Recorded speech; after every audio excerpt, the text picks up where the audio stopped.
From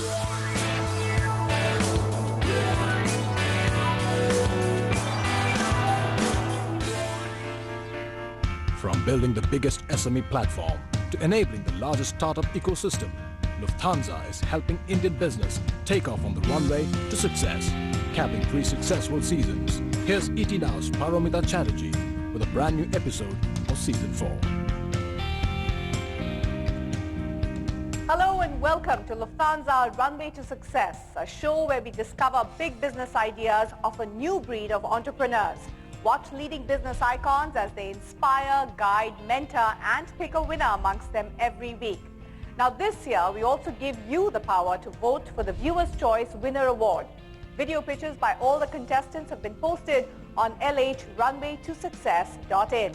Log on and vote for your favorite. So whom do we have on the show today? It's a very special guest. Take a look. Madhu Pandit Dasa has been the guiding light behind the success of Akshaya Patra, the world's largest not-for-profit midday meal program. Catering wholesome food to over 1.4 million children, Akshaya Patra is today instrumental in feeding India's next generation. With a robust governance model, Madhu Pandit Dasa strives to make Akshaya Patra the hallmark of transparency and accountability. His inspiring leadership and impeccable commitment have led to Akshaya Patra moving unceasingly towards its vision of not letting any child in the country go hungry.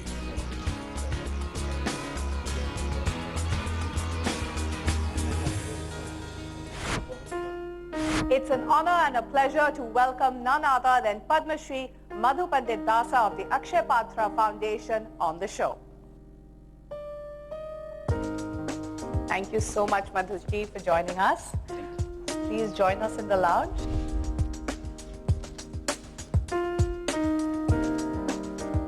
Madhuji, thanks so much for joining us. And it's such an honor to have you, as I said, because you're serving the nation's children. And when on one hand we hear of midday meal tragedies almost every second day, yours is a foundation which has made a huge effort towards changing all of that. Take us through Akshaya Patra. What were the seeds of the genesis of this foundation? Our founder, Shri Prabhupada, in 1977, he had given a mandate that no one should go hungry for 10 miles around any of his temples. This was in our mind. In 1998, we wanted to start, feeding the needy people. Right. And in 2000, Mohandas Pai came to me one day to my office and he said, Swamiji, you are doing very good work for those who are coming to the temple, you are feeding them. Why don't you feed the children who are in the schools who really need the food, and it would support not only hunger, it will support even education. Absolutely. So from 1,500 children, you are what, now at 1.5 million? 1.5 million children per day. That's a huge jump in scale. NGOs typically they lose their way when they start achieving scale, but you have proven otherwise. What's again the genesis behind that? Mainly it's, first of all, the spirit of the cause to support education and hunger. That's very much there in the missionaries. Zeal is there. Right. And when the spirit is there, rest, just works out very well. For instance, we started in 1500, and then the quality of food that we were delivering was so good that the word spread around to all the schools in the neighborhood, and there was a request for 1 lakh children. So the only way we could handle this was by leveraging technology, and that's how we designed our first kitchen, which can handle 30,000 children. Talking about partnerships, so one is the government, right, and the other is the partnership with corporates, right, who are notoriously tight-fisted. They right, talk about right, CSR, but yes, are very difficult to right, get the money out of them. How did you do that? You see, the secret is right in the formative stages. We modeled our organization in such a way. We have 3 missionaries and we have 6 external trustees who are from the corporate. So Akshaya Patra board is having more external trustees than missionaries. But the work is done by the missionaries, the management is done by the missionaries. But we have modeled the entire organization in such a way it builds confidence in the corporate that they are run professionally. If we see others with running social enterprises, and you'll be meeting some entrepreneurs yourself, Yeah. you know, there is the social zeal to do well, but at the same time you have to keep an eye on the business model and ensuring you have the money to fulfill that social Definitely. zeal. 90%, if I may say so, lose their way somewhere. Right. And especially when it comes to scaling up. What is that key thing that social enterprises need to keep in mind? The most important thing is it has to be cost effective. Today you decrease the cost 5 paisa per meal. You know, that sensitive we are. We can Right. feed that many more children. Right. So we're not just because, we get donations, cost doesn't matter. No. We're very particular about cost reduction. Our board continuously discusses about how to reduce cost without decreasing the quality. What about your personal goals, Madhuji? I mean, from your days at IIT to where you are today, would you say you're satisfied? You think the engines are running smoothly to, continue moving in this particular direction, or do you see yourself personally taking a bit of a change in course? You see, when you do something for yourself, the happiness is limited. When you want to make others happy, Yeah. the happiness is unlimited. Today, 12 crore children are in the government schools, and we are only touching 1.5 million. Look at what is to be achieved. We don't see what we have achieved. We look at what is to be achieved. Okay. And that challenge gives so much optimism, so much hope, and so much of energy to do good for the society, and which gives us unlimited happiness. I think we are very fortunate to have spirits such as yours and your entire team at Akshaya Patra to really Thank you. try and achieve those goals. On that note, let's head towards a short break. Remember, you too can participate on the conversation with Madhu Pandit Dasa by using the hashtag LH Runway to Success, or send us your comments using our Twitter handle. On the other side, we'll be joined by 3 budding entrepreneurs as well as our business expert. Don't go anywhere.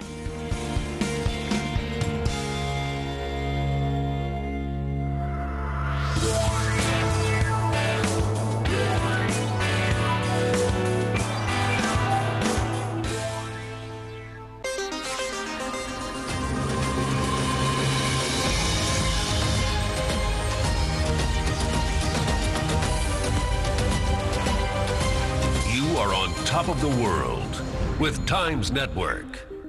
And you're watching ET Now. Don't go to Paris. Don't tour Paris. And please don't do Paris. Live in Paris. Airbnb a loft in South Pigalle or flat in the 4th. Read a book. Make your bed. Leave the kids with dad and go head to head with your host Laura. She's good. Eat way too much. Wherever you go, don't go there. Live there. Even if it's just for a night. Unmissable viewing this weekend. Is the Narendra Modi government determined to take these cases of willful defaulters to their logical conclusion? Don't miss PM Speaks to Arnab on Frankly Speaking this weekend only on Times Now.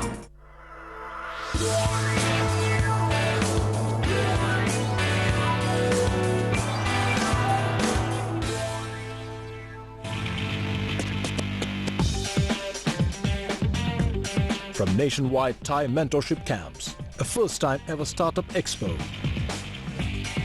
and an application base of over 50,000. Only 21 businesses have qualified for this season. Meet 3 such entrepreneurs today on Lufthansa Runway to Success.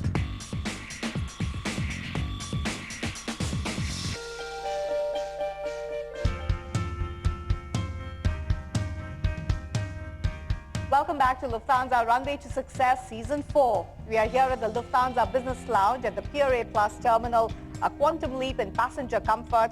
We're now joined by 3 young entrepreneurs who will share their exciting business ideas with Madhu Pandit Dasa. You could also participate in the show using our hashtag LH Runway to Success and tag our Twitter handle at Lufthansa_RTS.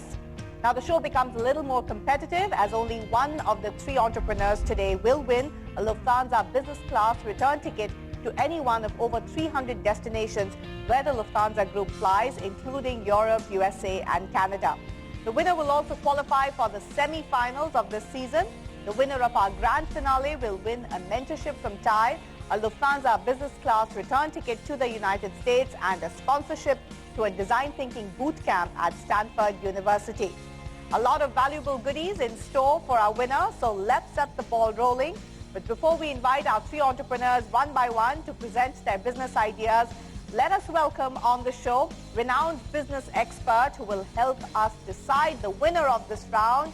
Please welcome Alok Mittal, serial entrepreneur, angel investor, and now the co-founder and CEO of Indify.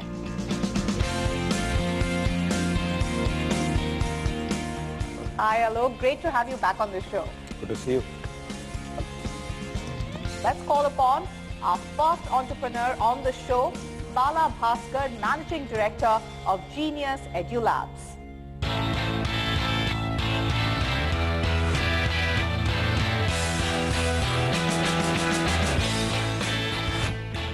Bala, welcome to the show. Now you have to present your case study about your business proposition and the model to our judges.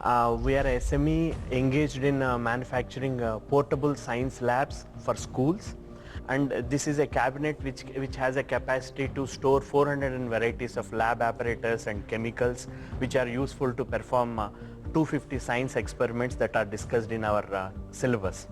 So this is an innovation that we are trying to bring to the schools because 66% of schools in India, they lack science laboratories. At the same time, we are also training the science teachers for 3 days so that they are skilled enough in all the 250 science experiments. And 66% of the schools is a big number. Yes. What numbers can you reach in the next 5 years? In the next 5 years, we have a vision of targeting 10,000 schools across India. In this connection, we are looking forward in partnering with like-minded people who have that social quotient and who are ready to partner with us. The real requirement is in the government schools. Yes. Which you said 66%. Yes. You know, to influence the government. Yes. To take it up. Yes. Is very important. Yes. So you have a mechanism for that?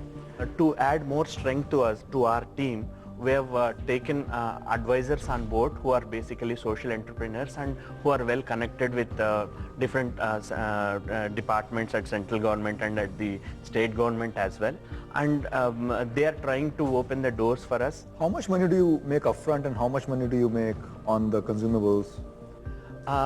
We make between 25,000 to 30,000 upfront. And on the renewal consumable packs every year we supply, we make around 12,000 rupees. Great. Thank you. Thank you, Bala. All the best. Thank you so much. Thank you. Thank you. Thank you. Right, now it's time to call upon our second entrepreneur on the show, Radhika Mangat Menon, founder of the Village Fair.